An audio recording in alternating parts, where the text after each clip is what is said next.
The coffee had gone cold 20 minutes ago. Garrett Steele didn't care. He'd drunk worse, had eaten worse, had slept in worse places than the $40 a night motel where he'd been staying since his medical retirement cleared 3 weeks ago. At 30 years old, Garrett looked exactly like what he was. A warrior without a war. Short dark hair, regulation cut, despite not needing regulations anymore. Navy NWU Type 3 digital camouflage uniform in greens and browns because his civilian clothes still felt wrong, like wearing a costume. His hands bore scars that told stories he never would, and his eyes gray like winter storms tracked every person who entered Harper's Grill with the automated precision that 10 years as a SEAL had hardwired into his brain. Under the table, Maverick lay perfectly still. The German Shepherd's tan and black coat gleamed under fluorescent lights. 5 years old, military working dog, K9 designation, MWD 847, retired like Garrett, though neither of them knew how to actually retire. Maverick wore his vest marked K9 service dog, do not disturb in letters that most people respected and some people ignored. The dog wasn't just Garrett's companion, he was Garrett's responsibility, his partner, the only other survivor from the Yemen mission that had ended both their careers. When the IED detonated, when shrapnel tore through Garrett's skull and destroyed the hearing in his left ear, when the world became fire and screaming and the metallic taste of blood. Maverick had dragged him to cover, stayed with him during the medevac, refused to leave even when the Navy tried to reassign him to another handler. 4 of Garrett's teammates hadn't made it out of that village. 4 flag-draped coffins, 4 families destroyed, 4 ghosts that visited him every night when he closed his eyes. They'd retired together on paper. But warriors don't retire, they just find new battles. The young woman approached Garrett's table for the 3rd time in an hour. Her name tag read Elise in careful handwriting, 22 years old, dark blonde hair pulled into a bun that San Diego's heat had destroyed hours ago, green eyes that worked hard to maintain kindness despite exhaustion that ran bone deep. More coffee.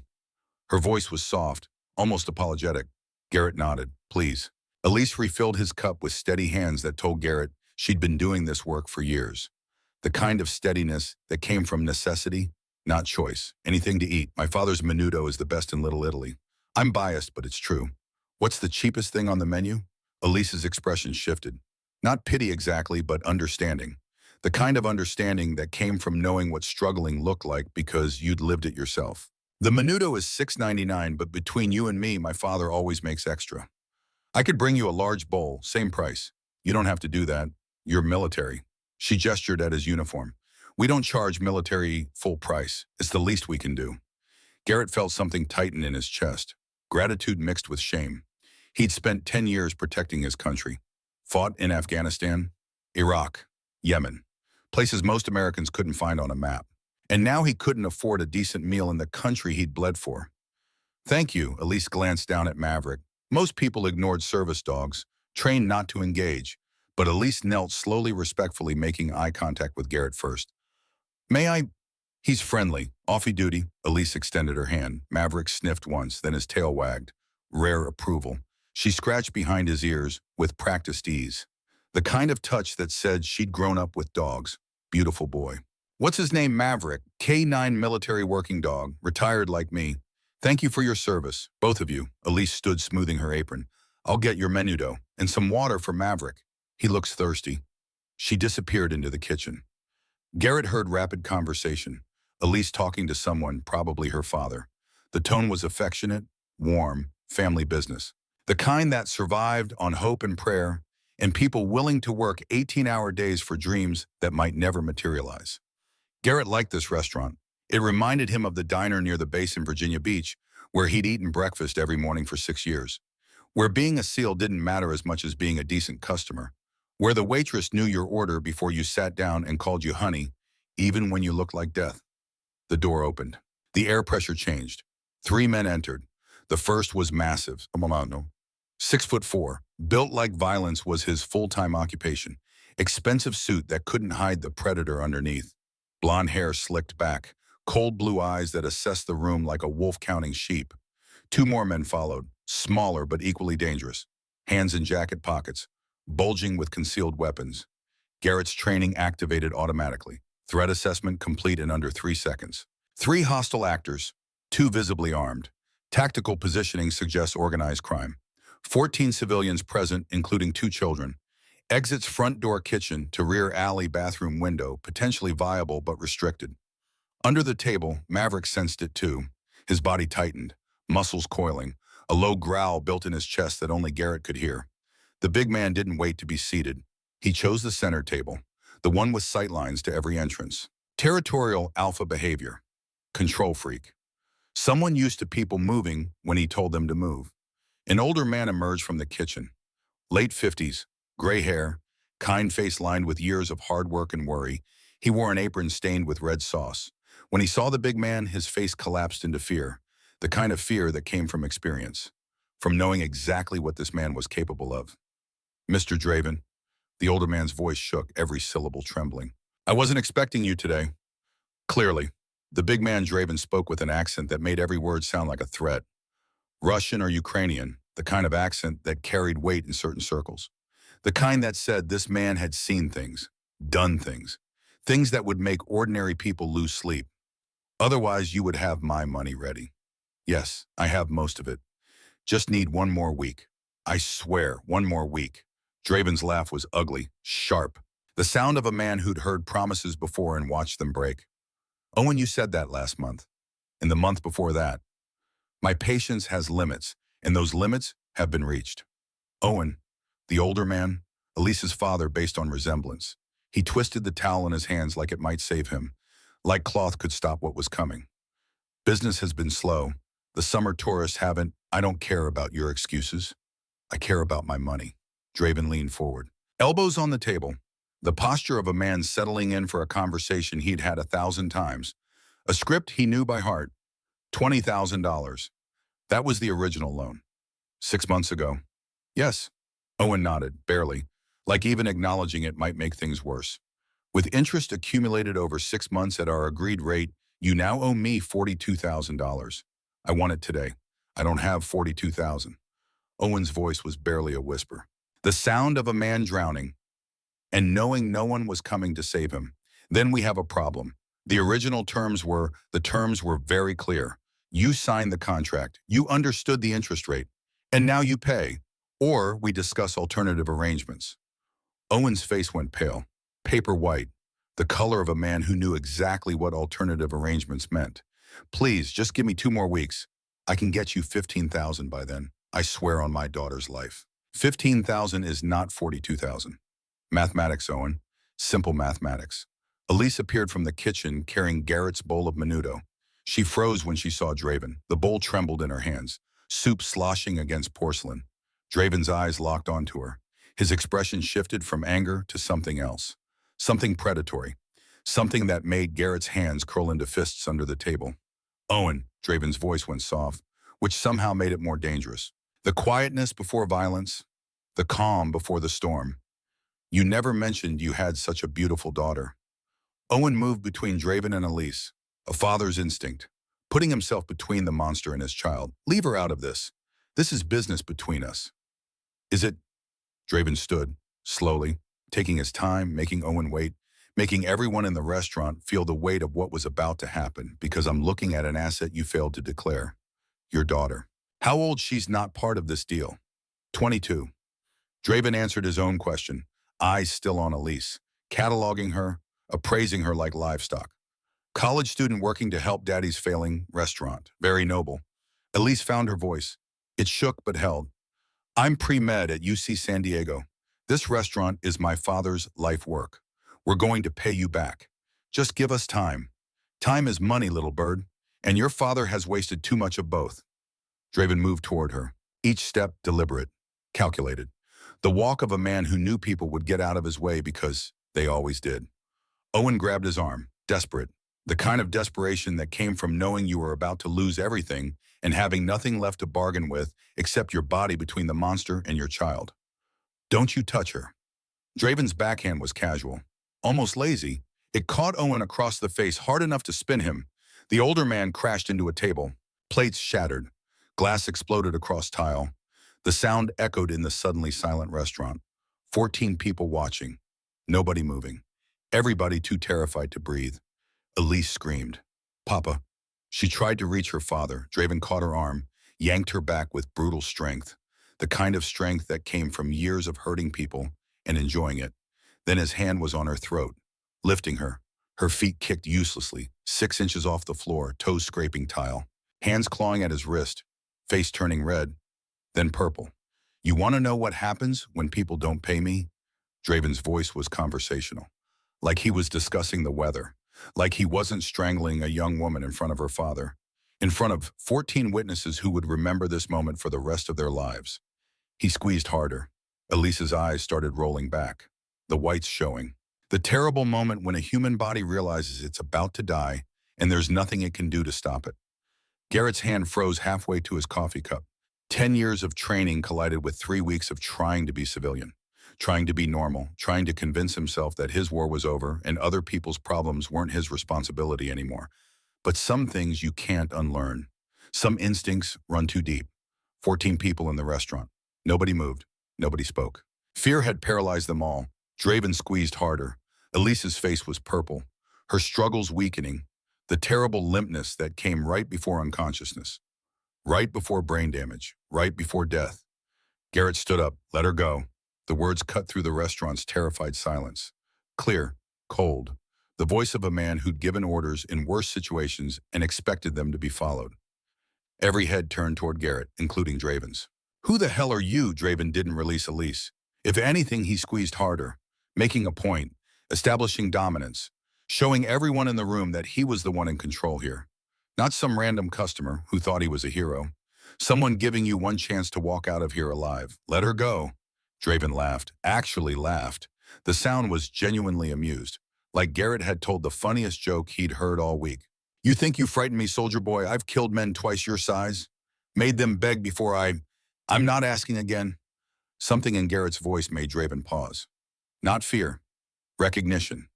The sound of someone who'd killed before and would kill again without hesitation, without remorse, without losing sleep.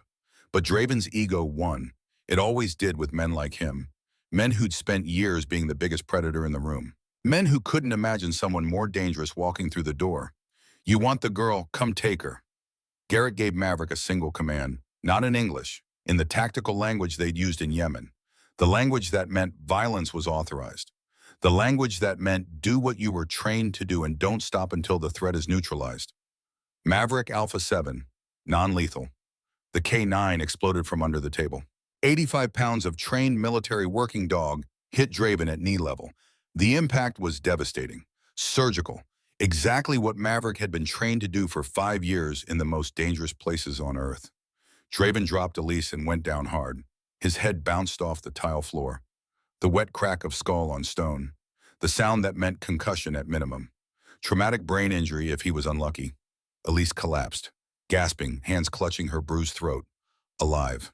Draven's 2 enforcers reached for their weapons. Garrett was already moving. 10 years of SEAL training compressed into 3 seconds of controlled violence.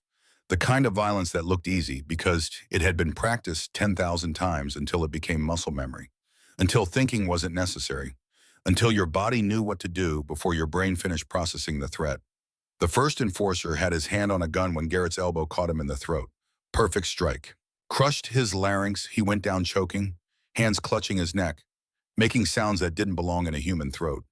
The second enforcer pulled his weapon. Actually cleared leather, actually thought he had a chance. Garrett grabbed his wrist, twisted until bones snapped. Small bones, metacarpals, the ones that hurt the most when they broke. Used the man's own momentum to drive him face first into a table. The gun clattered across the floor.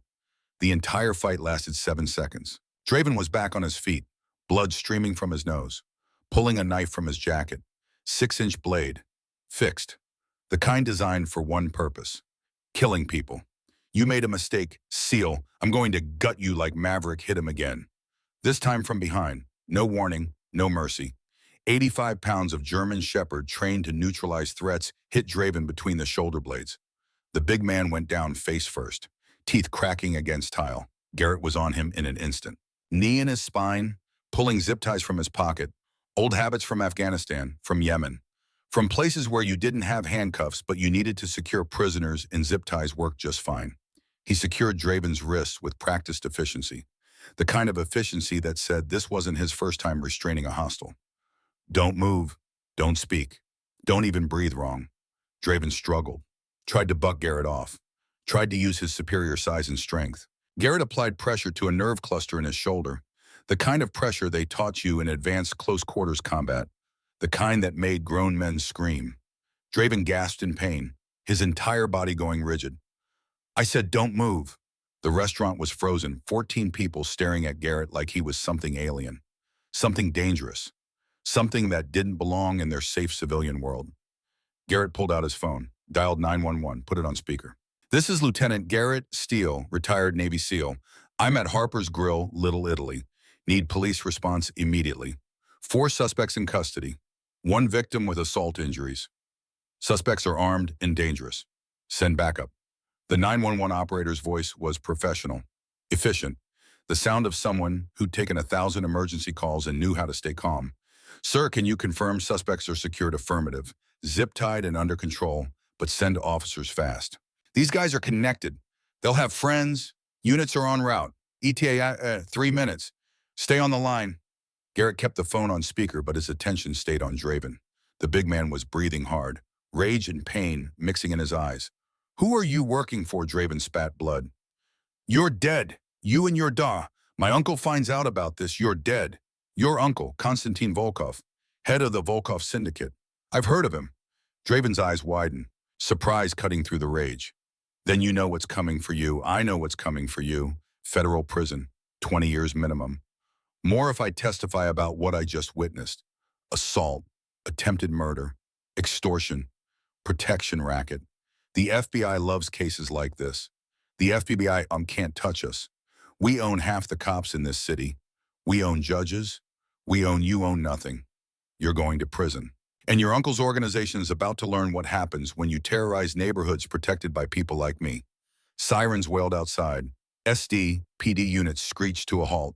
Officers poured through the door, weapons drawn, voices shouting commands, hands where we can see them. Nobody move. Garrett slowly raised his hands, phone still visible, non-threatening posture. The kind of posture that said, I'm not the problem here. Lieutenant Garrett Steele, retired Navy SEAL.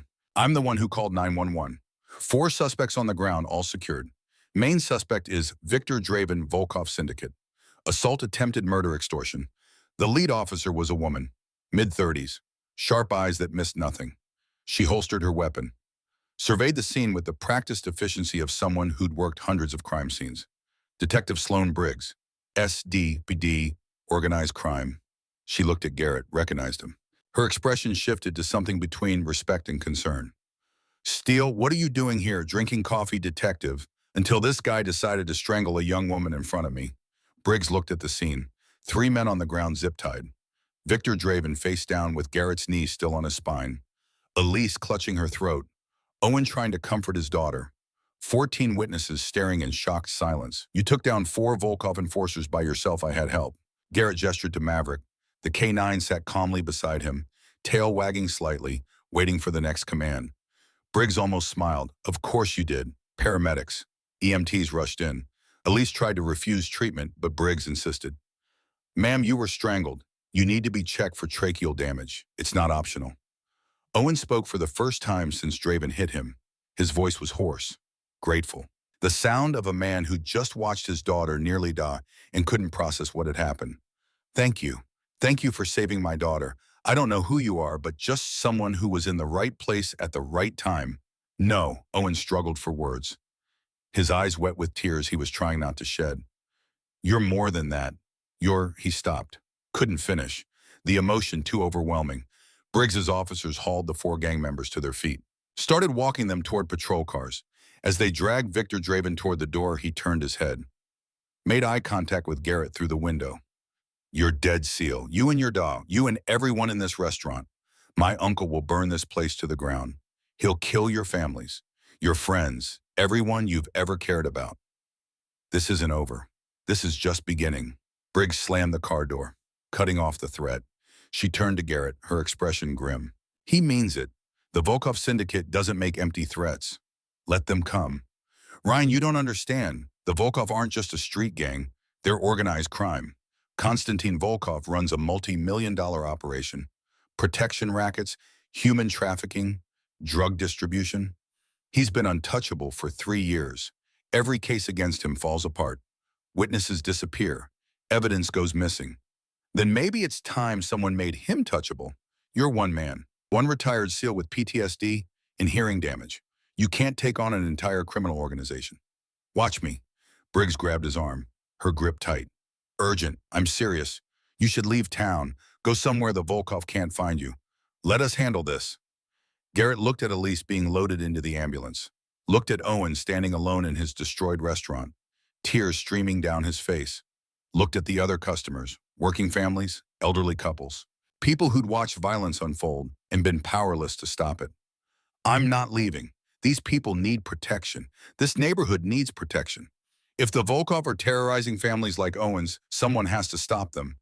That's not your job anymore. You're retired. I'm a SEAL. We don't retire. We just find new missions. Briggs was quiet for a long moment. Then she pulled out her phone, showed him something, a file, intelligence reports, photos. The Volkov have been running protection rackets in Little Italy for 6 months. 12 businesses paying $2,000 to $5,000 per month.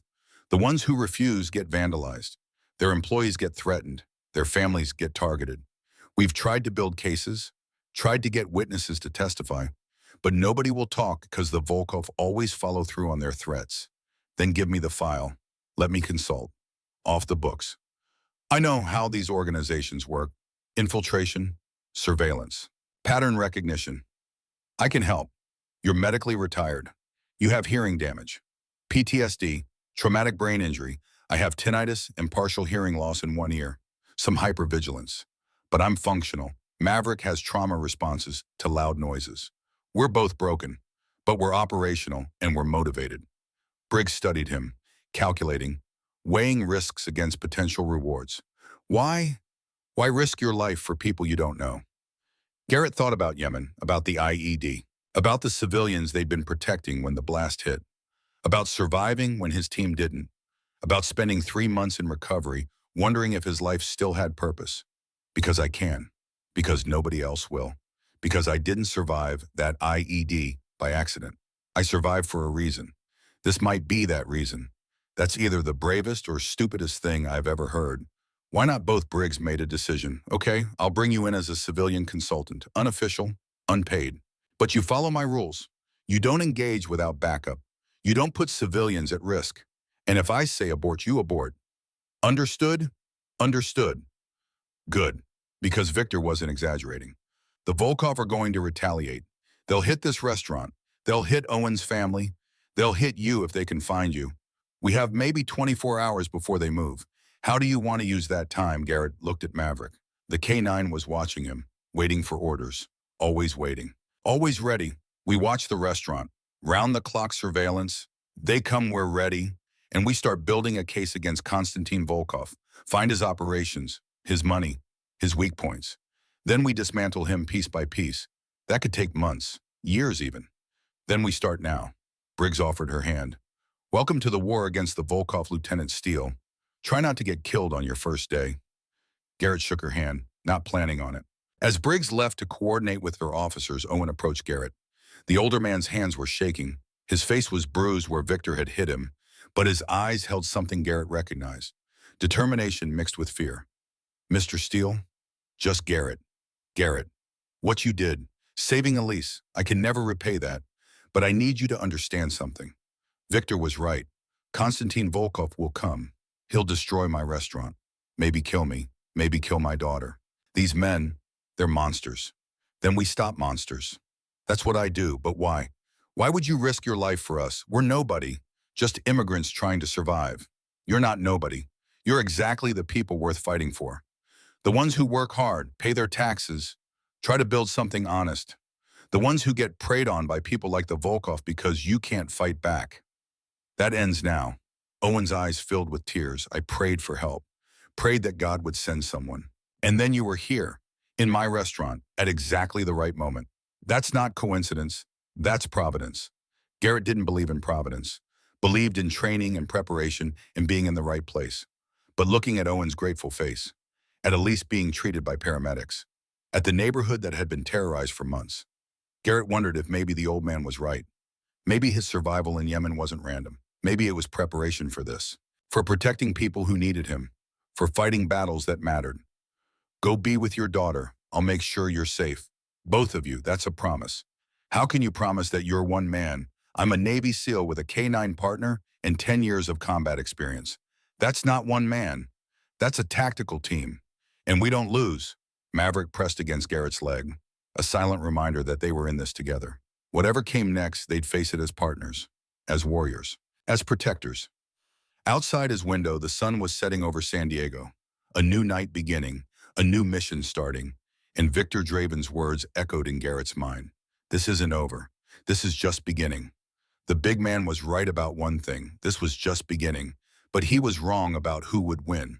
Because Garrett Steele hadn't survived Yemen by luck, hadn't become a SEAL by accident, hadn't spent 10 years learning to hunt the most dangerous people on Earth just to walk away when evil revealed itself in a Little Italy restaurant.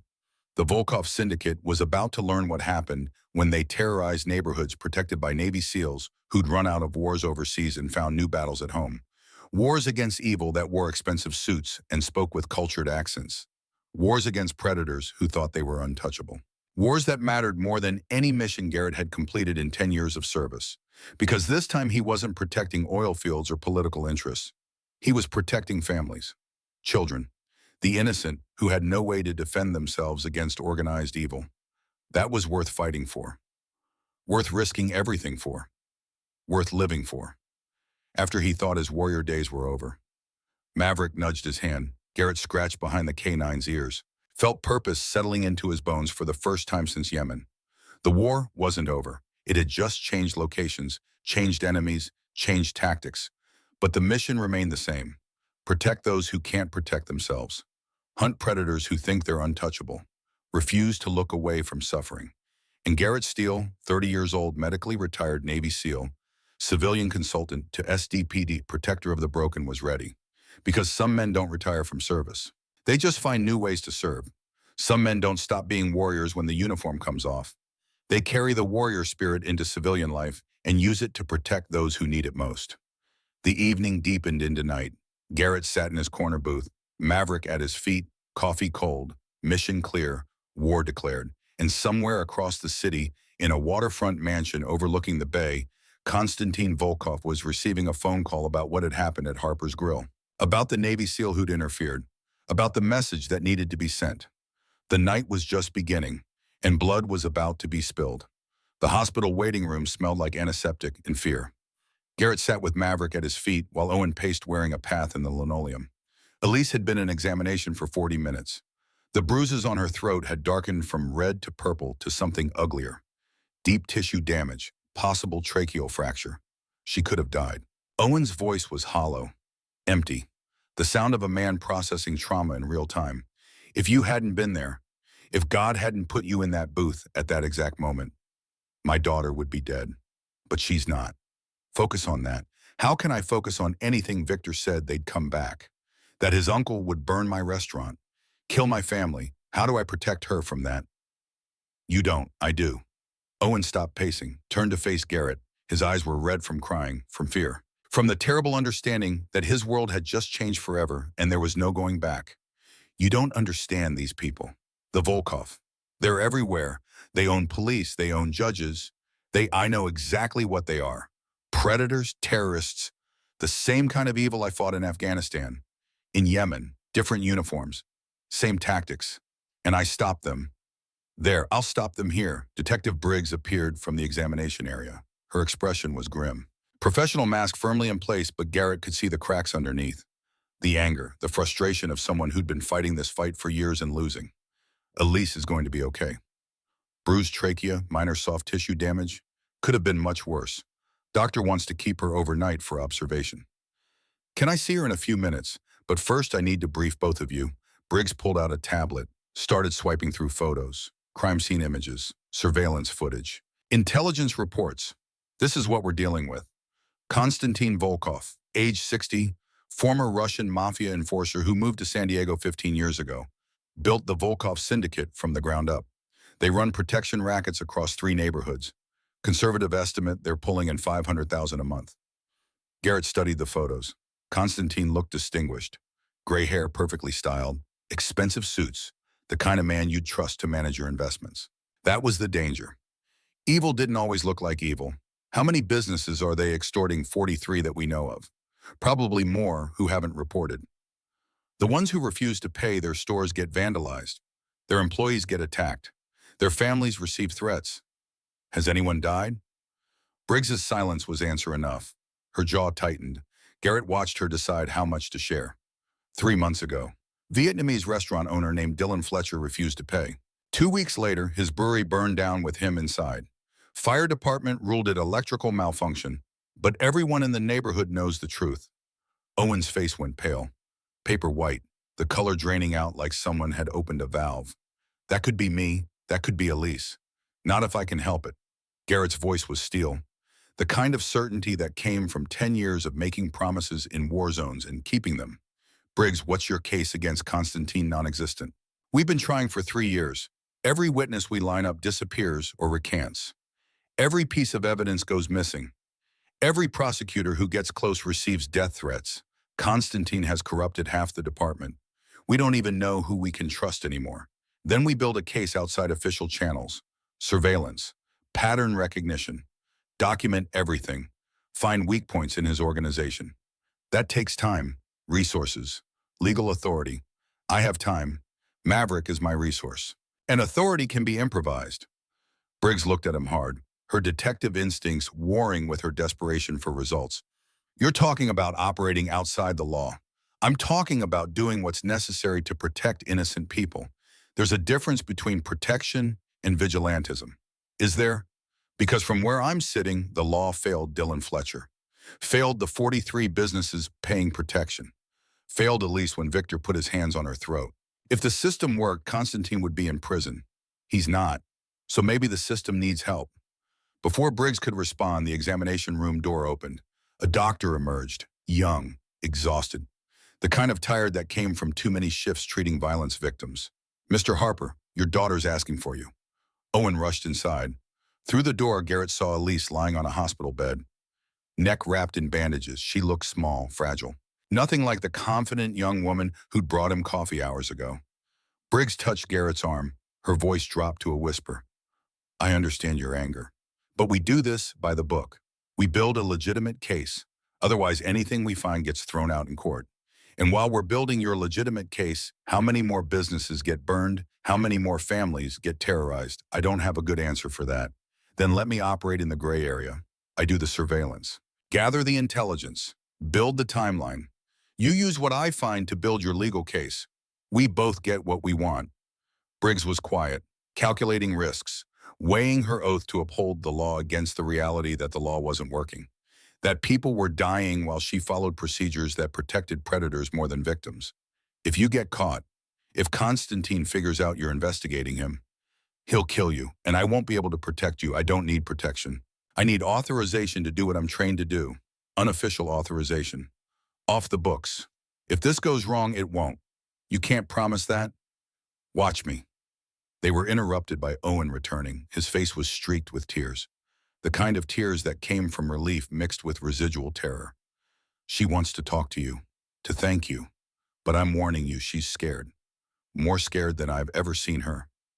Garrett entered the examination room. Elise looked up, tried to smile, winced at the pain. Her voice came out raspy. Damaged. They said you saved my life. Just did what needed doing.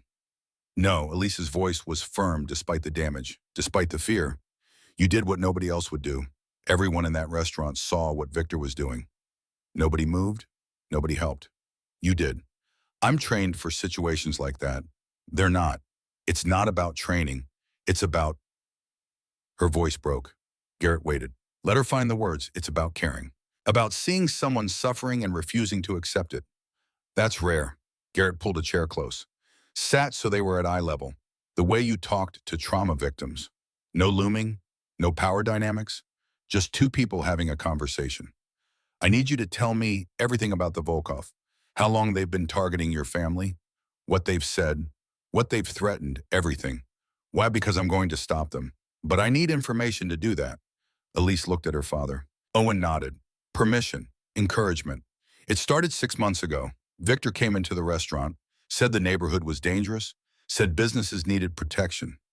Offered my father security services for $500 a month. Your father refused at first. Elise's hands trembled. She pulled them under the blanket. But then our delivery van was vandalized. Tires slashed, windows broken.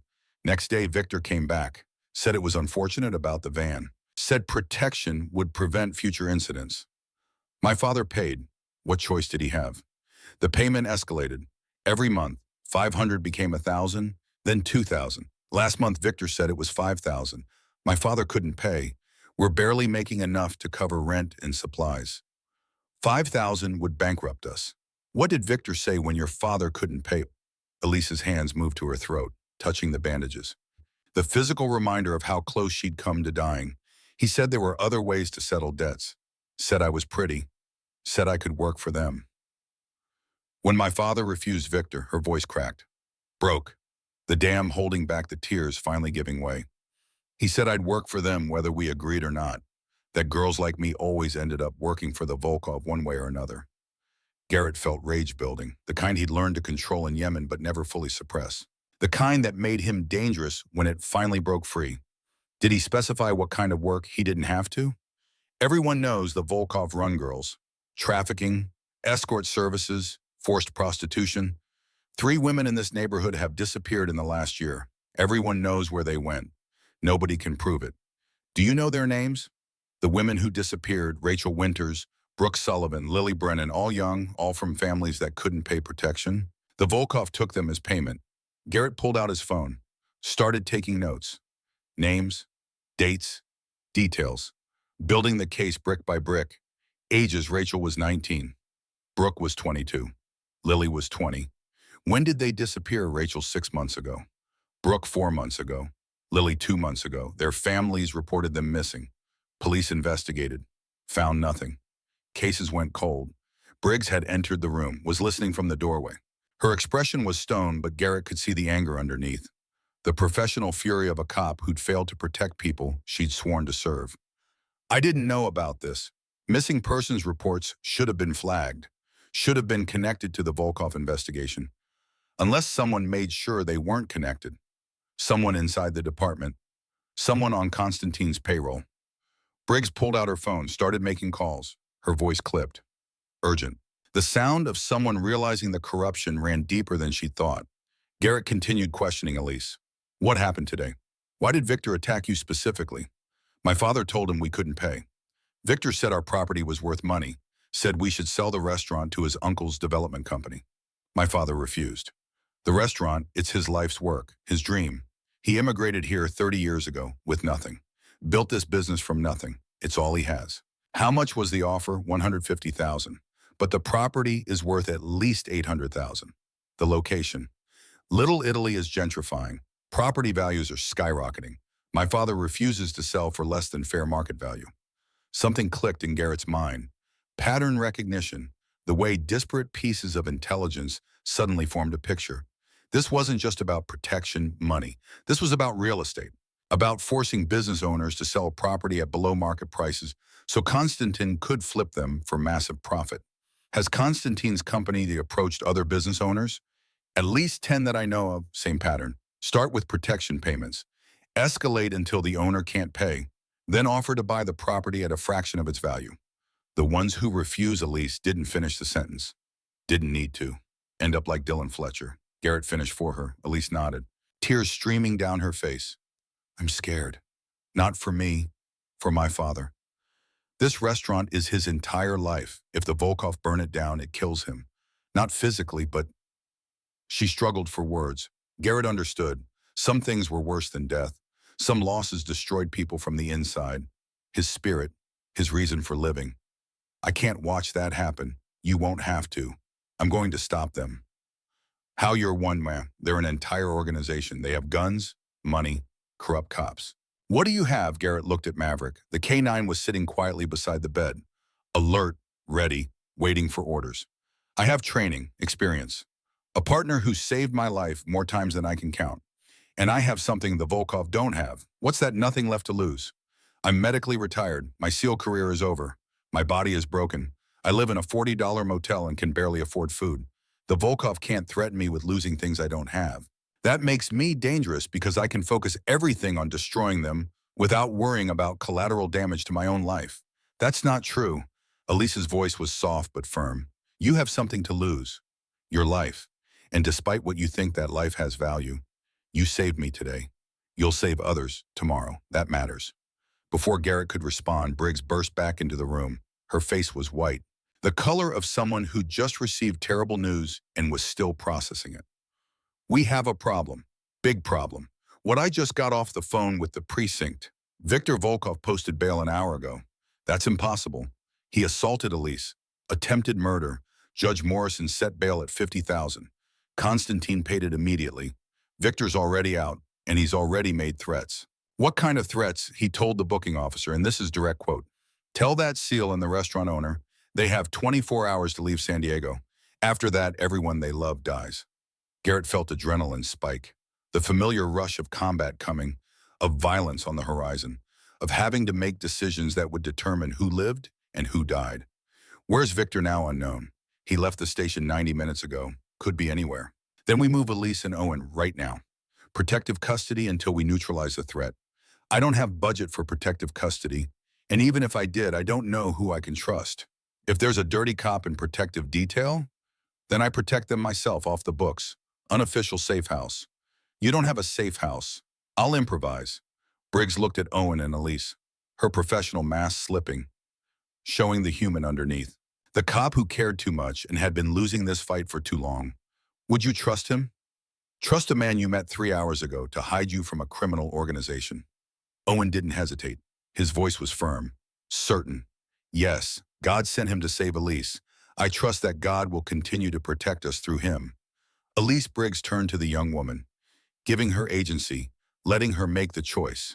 Elise looked at Garrett as at the man who'd risked his life for a stranger, at the warrior who'd stepped between her and death without hesitation.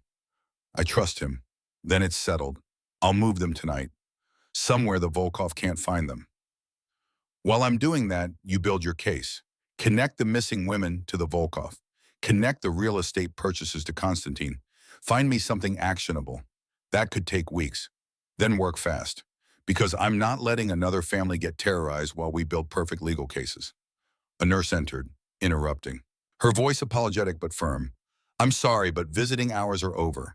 The patient needs rest. Garrett stood to leave. Elise grabbed his hand, her grip surprisingly strong for someone who'd been strangled an hour ago. Thank you. For everything. For saving me. For believing we're worth protecting. Most people, they see what's happening and look away.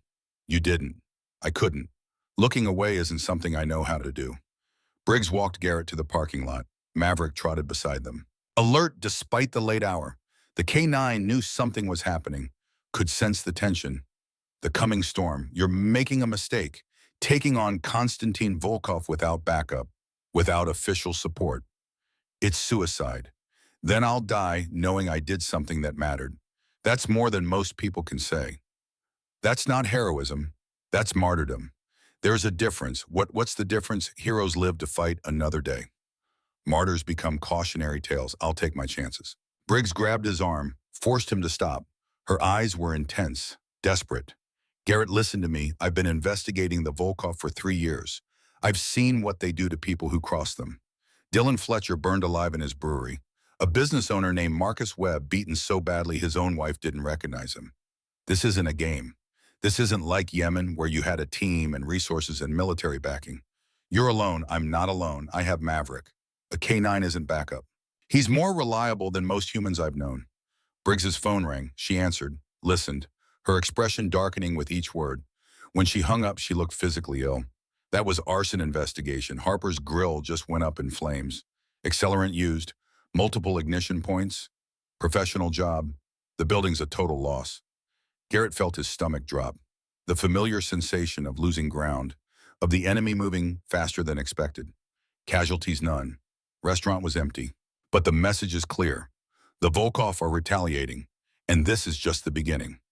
Owen overheard from the hospital entrance where he'd been talking to his insurance company. He collapsed against the wall, phone clattering to the ground. My restaurant, my life's work, it's gone. Everything I've built, 30 years, gone. Elise appeared behind him, still in her hospital gown and bandages, making her look even more vulnerable, more fragile. Papa, no. How do I tell your mother? How do I explain that? Our retirement at your college fund, everything we saved, it burned because I refused to be extorted by criminals. Garrett approached, put a hand on Owen's shoulder, the touch grounding. Solid. This isn't your fault. This is on them. On Victor, on Constantine, on every person who chose violence over humanity. Don't carry their guilt, but I should have paid, should have given them what they wanted. Then my restaurant would still.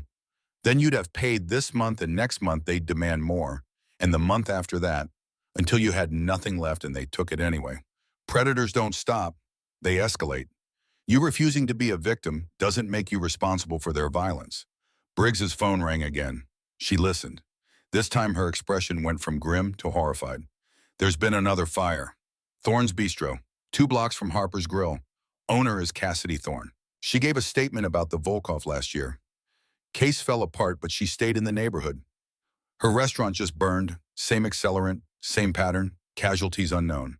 Fire department is on scene now. Garrett made a decision, the kind of decision that changed everything, that committed him fully to a path he couldn't walk back from. Maverick with me. Briggs, get Owen and Elise to a safe location.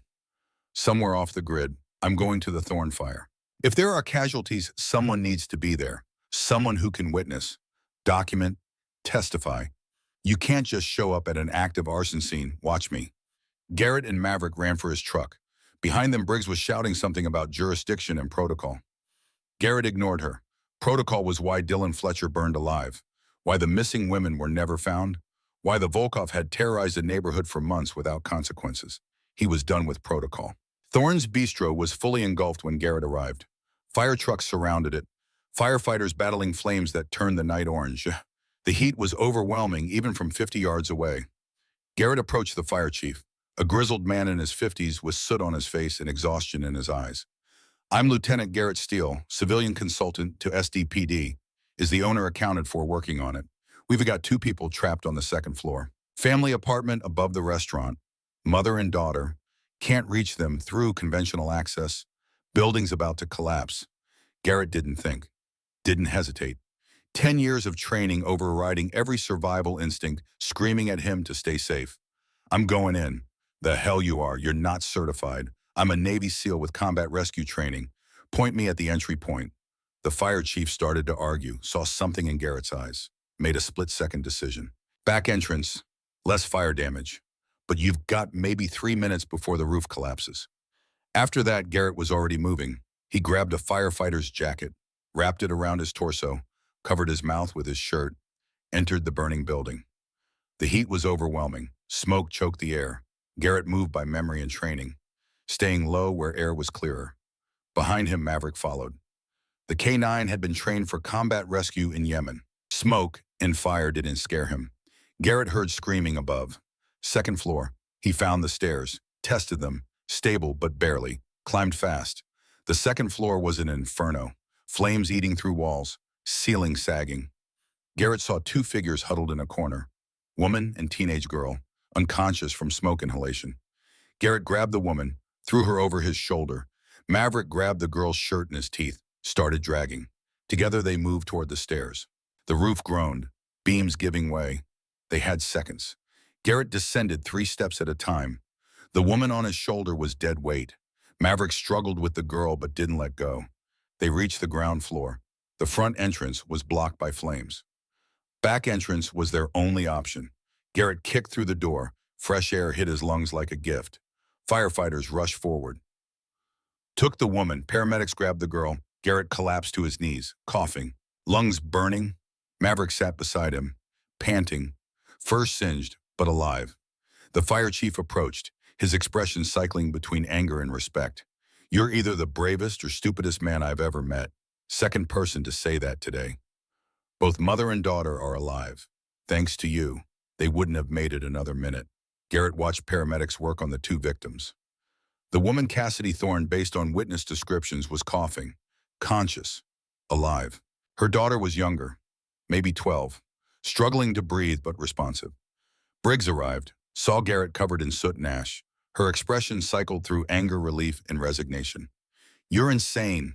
You know that calculated risk. You could have died, but I didn't, and neither did Cassidy and her daughter. That's what matters. Briggs pulled him away from the crowd, lowered her voice. 3 fires in 2 hours, all businesses connected to the Volkov investigation. This isn't random retaliation. This is systematic destruction. Constantine is sending a message. What message? That anyone who opposes him burns, literally. We need to shut this down before the entire neighborhood is ash. Then arrest Constantine. Bring him in on suspicion of arson. RICO charges, anything that gets him off the streets. On what evidence? We have no witnesses. No proof connecting him to tonight's fires. No prosecutor will touch this without ironclad evidence. And by the time we build that case, how many more people die? Briggs understood. The system was designed to protect the innocent by requiring proof beyond reasonable doubt. But that same system protected predators who were smart enough to insulate themselves from direct involvement. Then we don't work within the system, we work parallel to it. I gather intelligence, build the case unofficially. When I have enough, I hand it to you. You make it official. We both get what we want. And if Constantine discovers what you're doing, then I deal with it. How? The same way I dealt with insurgents in Yemen. Aggressively, permanently, effectively. Briggs looked troubled, her cop instincts warring with her desperation. That sounds like you're planning to kill him. I'm planning to stop him. If that requires killing, so be it. But I prefer bringing him to justice, watching him rot in prison for the rest of his life. That's better revenge than a bullet. Cassidy Thorne approached, supported by paramedics. Her clothes were burned, her face covered in soot. But her eyes burned with something more dangerous than fire. Rage. Pure focused rage. You saved us. Why? Because I could. Because no one else would. Who are you? Just someone who's tired of watching bad people hurt good people. Cassidy grabbed his hand with surprising strength.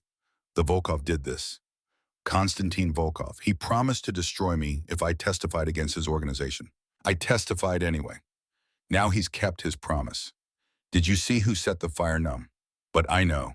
Everyone knows. The police know. The fire department knows. But knowing isn't enough. We need proof. We need someone willing to fight them. You're looking at him. One man can't fight an entire organization. Then it's a good thing I'm not a normal man. Cassidy studied him, saw something in his face that gave her hope. The desperate hope of someone who'd lost everything and needed to believe recovery was possible. There are others. Business owners, families, people who've been terrorized. If you're really going to fight the Volkov, we'll help. We'll testify. We'll provide whatever you need. That's dangerous. Konstantin will target anyone who cooperates. He's already targeting us. At least if we fight back, we have a chance. Better to die fighting than live afraid. Garrett exchanged looks with Briggs. This was it, the break they needed. Not just one victim, but an entire community willing to stand up. The young girl, Cassidy's daughter, approached. She was maybe 12, coughing from smoke, but her eyes were clear. Determined. My name is Piper. I've been watching the Volkov for 6 months, writing everything down. I knew someday someone would care enough to stop them. She pulled out a notebook. Smoke damaged but readable. 50 pages of observations. Dates times faces, patterns. The kind of intelligence that took months to gather. This is incredible. This is exactly what I need. You're brave, Piper. Braver than most adults. I learned from you. Saw you run into fire to save us. That's real courage. Garrett felt something shift. This wasn't just about stopping the Volkov anymore. It was about teaching a generation that evil could be defeated. That courage mattered. That one person refusing to accept wrong could inspire others to fight. His phone rang. Unknown number. Garrett answered cautiously. Lieutenant Steele. The voice was old, confident, cruel. The voice of a man used to being obeyed. My name is Konstantin Volkov. I believe you've met my nephew. Garrett's blood ran cold, every instinct screaming danger. I've met him.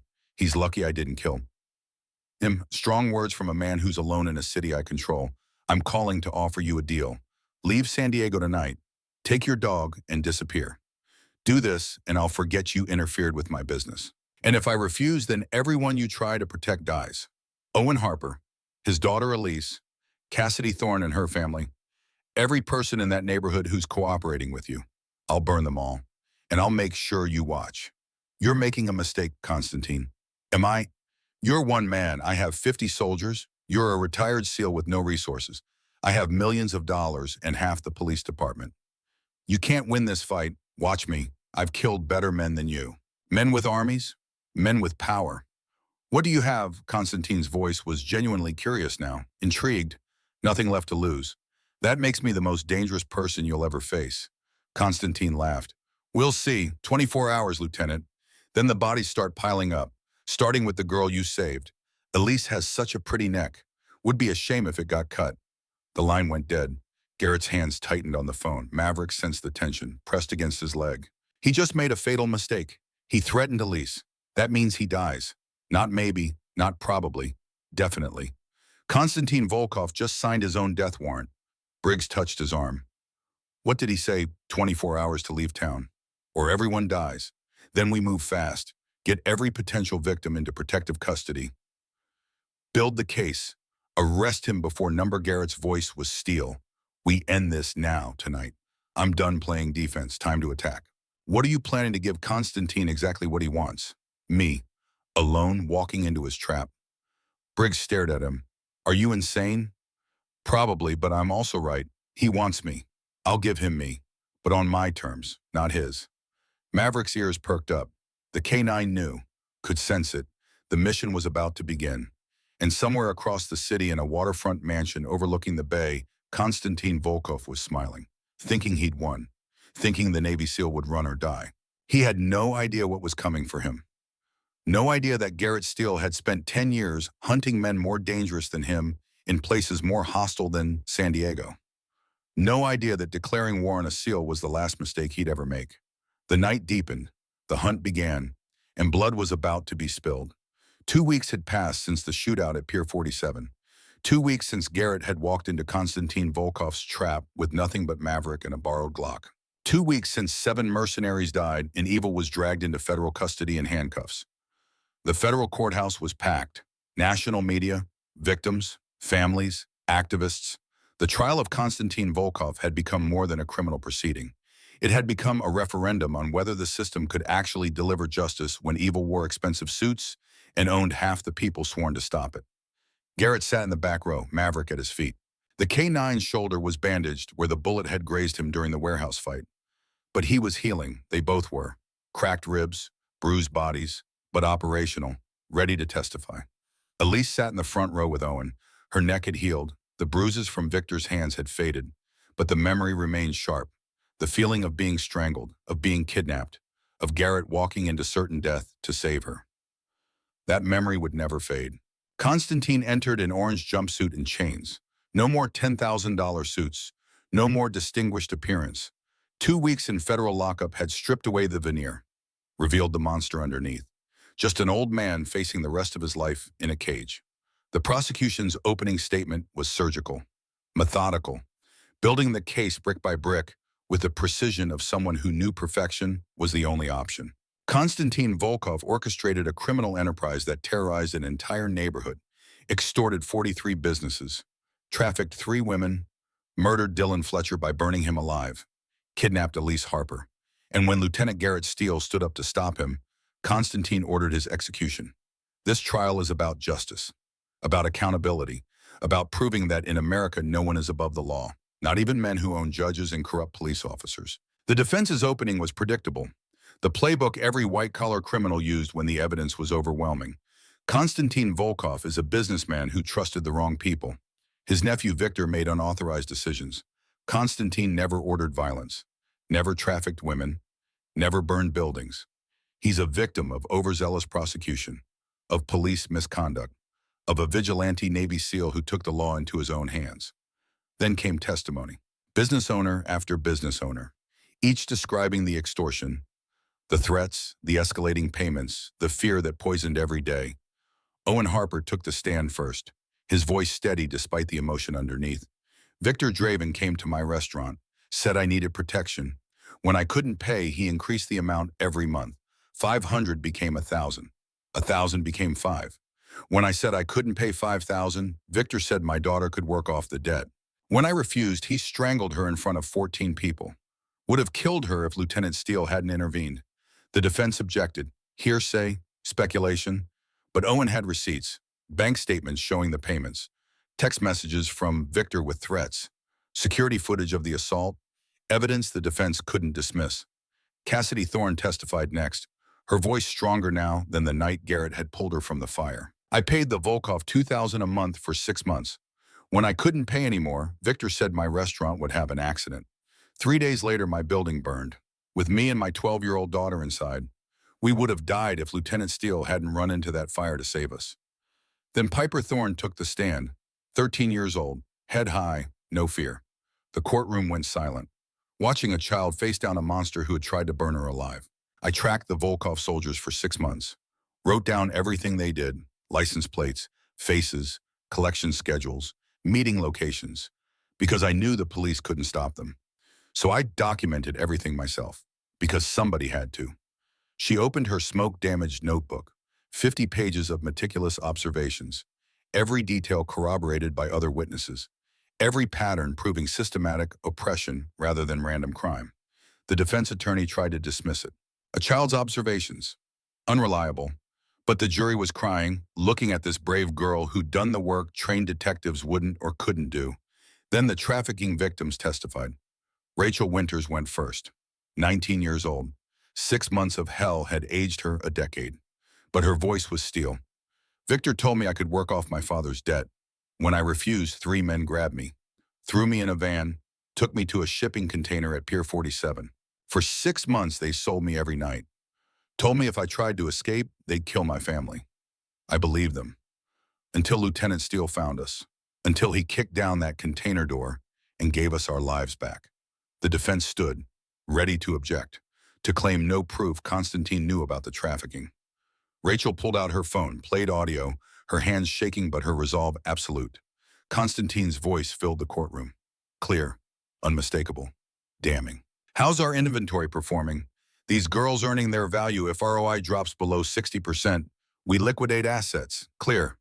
The courtroom gasped. Jury member 4 covered her mouth, crying openly.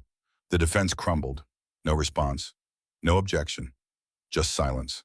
Brooke Sullivan testified next, then Lily Brennan. Each story building on the last. Each account revealing depths of cruelty that made hardened prosecutors look away.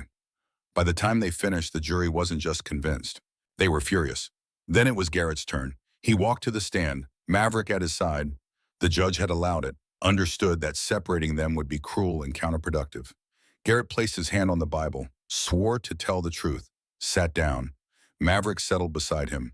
The prosecutor started gently. Lieutenant Steele, tell the jury about your military service. 10 years as a Navy SEAL. Deployments to Afghanistan, Iraq, Yemen. Medically retired after an IED explosion caused hearing damage and traumatic brain injury. And Maverick military working dog. K9 designation, MWD 847. He saved my life in Yemen, dragged me to safety after the blast. When I retired, he retired with me. We're both adjusting to civilian life, both trying to find purpose after war.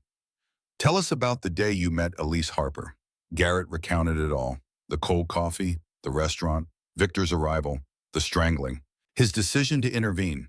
His words were precise, unemotional, professional. Why did you act? The prosecutor's question hung in the air. Because 14 people were watching a man strangle a woman and nobody moved. I was trained to protect people. Watching someone die when I could prevent it isn't something I'm wired to do. So I stood up, gave Maverick the command. We stopped Victor. We saved Elise. Did you know Elise before that day? Numb. She was my waitress. I'd never seen her before. Never met her father before. They were strangers. But that doesn't matter. You don't need to know someone to know they deserve protection. So you risked your life for a stranger. I risked my life to stop violence. That's what I was trained to do for 10 years. That training doesn't stop when the uniform comes off. Tell us about the night at Pier 47. Garrett described it. The phone call from Constantine. The threat. Elise being kidnapped. His decision to walk into the trap. The warehouse. The 15 armed mercenaries. Maverick's attack. The shootout. Constantine's arrest. You killed 7 men that night. 7 men who were shooting at me and a hostage. 7 men who chose violence. I responded with necessary force to neutralize the threat and save Elise's life. The defense attorney stood for cross-examination. Aggressive. Attacking. Lieutenant Steele, you have documented PTSD and traumatic brain injury, correct? I have tinnitus and partial hearing loss in my left ear. some hypervigilance. But I'm functional, operational. The medical board cleared me as stable. You're medically retired because your brain was damaged. That affects judgment. Garrett's voice went cold, the tone that made people step back instinctively.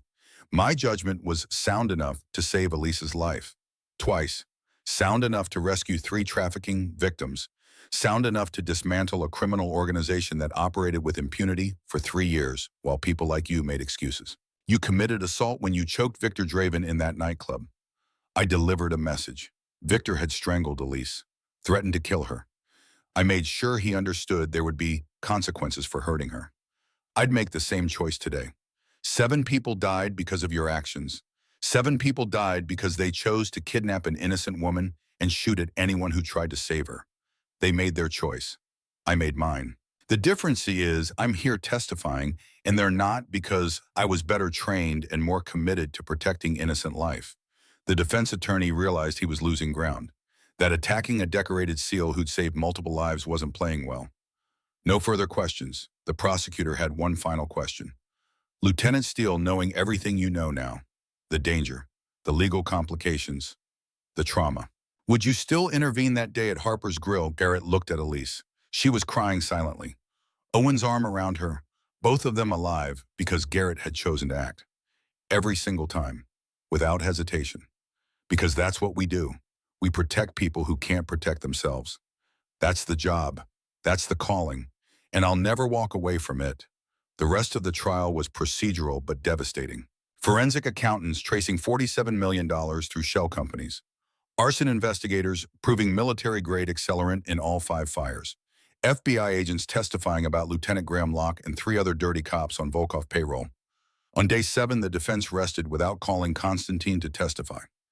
His lawyers knew he'd destroy himself on the stand. Closing arguments were powerful. The prosecution painted Constantine as a predator who'd built an empire on suffering. The defense painted him as a scapegoat. The jury deliberated 8 hours. When they returned, the foreman stood. An older man, retired teacher, someone who understood civic duty. On count 1 racketeering, we find the defendant guilty. Count 2 human trafficking, guilty. Count 3 first-degree murder of Dylan Fletcher, guilty. Count 4 kidnapping of Elise Harper, guilty. The foreman continued. 57 counts. Guilty on every single one. The courtroom erupted. Elise sobbing with relief. Rachel, Brooke, and Lily holding each other. Owen standing in stunned silence, finally believing justice was real. Constantine showed nothing. Even as marshals led him away, the mask never slipped. Sentencing came 2 weeks later, 6 consecutive life sentences plus 400 years. Federal supermax, 23 hours a day in an 8x10 cell. No human contact, no sunlight, no hope. Victor got 30 years. Lieutenant Locke got 25. Judge Morrison was impeached, disbarred, sentenced to 18. Comprehensive justice, the kind Garrett hadn't believed possible. After the sentencing, Captain Wade Holloway approached Garrett outside the courthouse. FBI wants you, civilian tactical consultant. Help us dismantle 23 more operations like this across the Southwest. Garrett hesitated. His ribs still ached. The nightmares from Pier 47 mixed with the ones from Yemen. He was exhausted, soul-tired. I need to think about it. Holloway nodded, understanding. Your father would be proud. Officer Dalton Steele died serving a warrant when you were 16. You've been honoring him ever since. One more fight, then maybe you can rest. Garrett felt the old wound reopen. The memory of watching his father's flag-draped coffin lowered into the ground. The vow he'd made to continue the mission. One more fight. Then I'm done. Oakland case is ready. Leave Monday. The Oakland operation took 4 months. The Crimson Serpents were smarter than the Volkov. More disciplined. More willing to kill witnesses. But Garrett operated the same way. Visible. Present. Refusing to let fear control neighborhoods. Maverick beside him. Both becoming fixtures in the community. The break came from Piper Thorne, now 13. Living in Oakland with Cassidy while they rebuilt their lives. Piper had started documenting the Serpents the same way she documented the Volkov. 150 pages of observations. Names. Patterns. License plates. Everything the FBI needed. When they moved, it was overwhelming. 43 arrests, 6 missing women rescued. Financial records proving corruption in city government. Gang leader Alexei Kuznetsov tried to flee to Russia. Lost extradition fight. faced trial, convicted on 68 counts thanks to Piper's testimony and Garrett's tactical work. Life in prison, no parole, justice served. But Garrett realized something watching Piper testify. Watching this 13-year-old girl show courage that shamed adults. He wasn't just stopping predators, he was teaching people they could stop predators themselves. That victims could become advocates. That courage was contagious. That realization changed everything. 3 months after Oakland, Garrett stood in a San Diego church, Lily Brennan's wedding. She'd asked him to walk her down the aisle. Her father had died of a heart attack during her captivity. The stress had killed him, another victim of Constantine's evil. Lily looked radiant, 22 years old, healthy, no longer the traumatized woman chained in a container. "Thank you for giving me this day, for making sure I lived to see it." Her voice was thick with emotion. "You gave yourself this day. You survived. You healed. You chose to build a life instead of staying broken. That's all you. You kicked down the door, carried me out, made sure I was safe. That's saving lives." The wedding march began. Garrett walked her down the aisle. Her fiancé waited, the young man who'd never stopped searching, never lost hope. They exchanged vows through tears, promised to love through trauma, to build despite the past. At the reception, Garrett sat with Elise, Rachel, Brooke, Cassidy, and Piper. Survivors who'd become friends, who supported each other through healing. This is what winning looks like. Rachel raised her glass, not just surviving but thriving, building lives, refusing to let evil have the last word. They drank, laughed, celebrated. Later, Lily pulled Garrett aside. "I'm going back to school, psychology degree. Want to help other trafficking survivors heal. Be for them what you were for me. You're going to help so many people because you showed me it was possible." That courage defeats fear. That one person refusing to quit inspires thousands. She hugged him tight. The embrace of someone saved who now wanted to save others. That was the legacy Garrett was building. Not arrests, not convictions, people transforming pain into purpose. More powerful than any military operation he'd completed. 6 months after Oakland, Garrett sat alone at Maverick's grave. The K-9 had passed away peacefully 3 days ago, 9 years, 4 months old. His body finally giving out after years of service. The funeral had been yesterday. Full military honors. 21 gun salute. K-9 officers from 14 states. A memorial for a hero who'd saved lives and inspired courage. Elise had spoken at the service. Maverick wasn't just Garrett's partner. He was our guardian, our protector. He stood between us and evil, between fear and safety, between death and life. We owe him everything. We honor him by continuing his mission, by protecting each other, by refusing to let evil win. Garrett hadn't been able to speak, the grief too fresh, too raw. He'd lost partners in Yemen, in combat, but Maverick was different. Maverick had been there through everything, the IED, the retirement, the transition, the mission to protect communities. Losing Maverick felt like losing purpose. His phone buzzed, message from Piper. "Mr. Steele, I heard about Maverick. I'm so sorry. When I testified against the serpents, I was terrified. But I remembered you and Maverick, how you faced danger together, how you refused to quit. That gave me courage. Maverick wasn't just your partner. He was our inspiration. That lives on through everyone you trained." Garrett read it 3 times. Saved it, because Piper was right. Maverick's mission continued through everyone he'd inspired, through people who'd seen his courage and chosen to be courageous. That was legacy. Living people carrying forward a mission that mattered. 1 week later, Garrett made a decision. He called Captain Holloway. "I'm leaving the FBI, starting a foundation. Training survivors to protect themselves and their communities. Teaching people they have power, that they can fight back. That's a big mission." "How will you fund it?" "Book deal. Publisher's been hounding me for months. I'll write about the Volkov case, the Oakland case. Use the proceeds to launch the foundation." Holloway was quiet, then spoke carefully. "Your father would be proud, not just of what you've done, but what you're building. A legacy that outlasts you. That's the goal.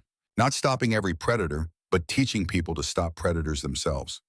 "What will you call it?" "The Steele Foundation. Training survivors, building communities, refusing to look away." 6 months later, the foundation officially launched. A converted warehouse in San Diego. 20 employees, 50 volunteers. Programs ranging from legal advocacy to self-defense to trauma counseling. Elise ran community outreach. Rachel directed trauma counseling. Brooke handled legal advocacy. Cassidy coordinated immigrant support. Opening day drew 89 attendees. Volkov survivors, Oakland victims, people from across California who'd heard about Garrett's work. Garrett addressed them, a new German shepherd puppy named Ranger at his feet. 6 months old, already showing Maverick's intelligence. 3 years ago, I was drinking cold coffee in a restaurant, wondering if surviving Yemen meant anything. Then Victor Draven strangled Elise and I had to choose, watch her die or act. I chose to act. That choice saved her life, but it also saved mine. Because I learned purpose isn't something you find, it's something you choose. I chose to protect people who couldn't protect themselves. Today you're making that choice, choosing to transform from victim to advocate. I'm here to help you make that transformation. But the work is yours. The courage is yours. The victory is yours. Over the next year, the foundation grew. Oakland, Los Angeles, Sacramento, Phoenix, 18 cities. Each staffed by survivors who'd completed training. The book published 9 months after launch. Refusing to Look Away, a Navy SEAL's War on Evil at Home. New York Times #1 bestseller, 9 months on the list. Proceeds funded expansion. Impact statistics mounted. 5,200 survivors trained. 104 syndicate members arrested across 9 states. Communities healing. Letters poured in, hundreds. From people who'd read the book and found courage to report abuse, to testify, to refuse victimhood. One letter from Denver stood out. I was being extorted by a gang, paid $3,000 a month, read your book, realized I didn't have to accept it, reported them, testified. They're in federal prison now. My bakery is thriving. Thank you for showing me courage is contagious. Garrett saved that letter. Read it when doubt crept in, when the nightmares returned, when he wondered if this work was sustainable. Piper Thorne, now 15, was accepted to Stanford early admission. Constitutional law, full scholarship. Her essay topic, How One Navy SEAL Taught Me Courage is a Choice. She visited Garrett before leaving for college. Maverick's mission lives through everyone you trained. 5,000 people carrying his spirit forward. That's immortality. Garrett felt his throat tighten. You're going to change the world because you showed me how. Showed me one person refusing to quit inspires thousands to keep fighting. 2 years after leaving the FBI, Garrett stood on stage at the Foundation's annual gala. 3,000 attendees. The organization now operated in 51 cities, trained 68,000 people annually, contributed to 71% reduction in organized crime where they operated. But what mattered most were the faces, survivors who'd become advocates, victims who'd become warriors. Elise introduced him, finishing her medical degree, working with trafficking survivors, embodying transformation. 2 years ago, a stranger saved my life. Refused to accept evil was more powerful than courage. That stranger became my friend, my mentor. Today, his foundation has helped 7,000 survivors become advocates, trained 100,000 people, contributed to arrest of 143 organized crime figures across 12 states. This isn't just a foundation. It's a movement, started by one man who refused to look away. Lieutenant Garrett Steele. Garrett walked on stage. Ranger beside him, now 2 years old, K-9 designation official. Partner, protector, thank you. But I'm not the hero, you are. Every survivor who chose recovery, every person who reported crimes instead of staying silent, every person who looked at evil and refused to accept it. You're the heroes. I just provided training. He spoke for 20 minutes. Foundation work, expansion, future plans, but his closing resonated most. 3 years ago, I was broken, wondering if my life had meaning. Then Victor put his hands on Elise's throat, and I had to choose. I chose to act. That choice saved her, but it saved me too. Because I learned purpose is a choice. I chose to protect people. That gave me reason to live, to fight, to refuse accepting evil as stronger than good. Today, I'm asking you to make that choice. Choose to act when you see suffering. Choose to fight when you encounter evil. Choose to be the person who refuses to look away. Because one person choosing courage changes everything. One person refusing to accept wrong transforms communities. One person standing when everyone else sits shifts the balance from evil to good. Be that person. Choose that courage. Refuse to look away. 5-minute standing ovation. But Garrett had one more announcement. I'm stepping down as director. Time for new leadership. Someone who embodies everything this foundation stands for. Someone who transformed from victim to survivor to advocate to leader. Elise Harper. Elise took the stage, confident, radiant. The frightened waitress was gone. A leader stood in her place. Garrett taught me courage is contagious. One person refusing to quit inspires others. Today I continue that mission, expanding this foundation, training more people, protecting more communities, honoring everyone hurt by teaching others to prevent hurt. That's Garrett's legacy. The legacy we'll carry forward together. After the gala, Garrett sat alone in the foundation garden, where Maverick used to rest. A memorial stone marked the spot. Maverick, K9 hero, forever faithful. Ranger played nearby, chasing tennis balls, full of energy and life. His phone rang. Captain Holloway, Carlos Ramirez cartel, operating in Arizona. 12 missing women, local PD overwhelmed. Need your help. Garrett looked at the message, looked at Ranger, looked at the memorial stone. He was tired, soul tired, exhausted from carrying others' pain, from fighting battles that never ended. But he thought about 12 missing women, families waiting, communities terrorized. He thought about his father. Officer Dalton Steele, who died serving, who taught him protecting people was the highest calling. He thought about Maverick, Maverick, the K9 who'd saved his life, who'd protected others until his body gave out. He thought about Elise, Rachel, Piper, all the people who transformed because someone showed them it was possible. Garrett typed back, "Send me the file. Ranger and I leave Monday." He stood, stretched, felt ribs protest, old injuries that would never fully heal. But he was operational, ready. He walked to his truck. Ranger jumped in. They drove toward the beach. The place where Garrett had sat after Yemen, wondering if his life had meaning. Now he knew it did. The beach was empty at sunset. Just Garrett and Ranger. Just a warrior and his partner. He threw a tennis ball. Ranger chased it. They played until the sun touched the horizon. Then Garrett sat in the sand, Ranger beside him, both watching the ocean turn gold.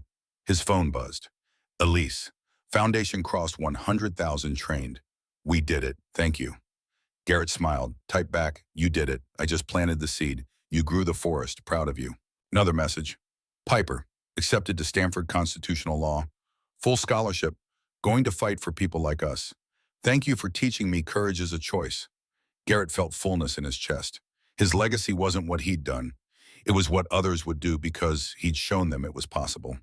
The sun set. Stars emerged. Garrett stood, brushed sand off. Ranger looked up, waiting. "Come on, boy, we've got work to do." They walked to the truck, back to the motel, back to preparation for Arizona. Because some missions never ended. Some battles had to be fought even when you were tired. Because there were still people who needed protection. Still victims waiting, still neighborhoods terrorized. And Garrett Steele, 32 years old, founder of a movement, teacher of 100,000 warriors, wasn't done fighting. Not while there were battles to win, not while there were people who needed him, not while evil existed in the world. He loaded his truck, packed gear, prepared for Monday. Ranger curled up on the passenger seat, already asleep, already trusting. Garrett looked at the memorial photo of Maverick on his dashboard. "We're carrying on your mission, boy. Ranger and me. Protecting people who can't protect themselves, just like you did." The photo didn't answer, but Garrett felt the presence. The spirit that lived on through everyone Maverick had inspired. Through 100,000 people who'd learned courage was contagious. Through communities that learned to protect themselves. Through a legacy that would echo through generations. That was victory. Not defeating one predator, but teaching thousands they could defeat predators themselves. That was the mission. Not eliminating evil, but building communities too strong for evil to exploit. That was the purpose Garrett had found when he'd chosen to stand while everyone else stayed frozen. One choice, one moment, one refusal to accept evil. It had changed everything. Garrett started the truck, drove into the night, toward Arizona, toward 12 missing women, toward a new battle, with Ranger beside him, with Maverick's spirit guiding him, with 100,000 warriors standing with him, ready for whatever came next. Because that's what protectors did. They showed up, they fought, they refused to look away, and they never quit. Some men don't retire from service. They just find new ways to serve. Some men don't stop being warriors when the uniform comes off. They carry the warrior spirit into civilian life and use it to protect those who need it most. Garrett Steele had spent 3 years proving one person refusing to accept evil could change the world. Now an army of 100,000 stood ready to prove it again and again and again, until evil learned that ordinary people with extraordinary courage were the most dangerous force in the world. That lesson would echo through generations, through communities, through every person who'd learned courage was contagious. That protection was a choice. That refusing to look away was the most powerful weapon anyone possessed. That was the legacy. That was the victory. That was the mission that would never end. Because some warriors teach others to fight. And Garrett Steele had built an army. The end.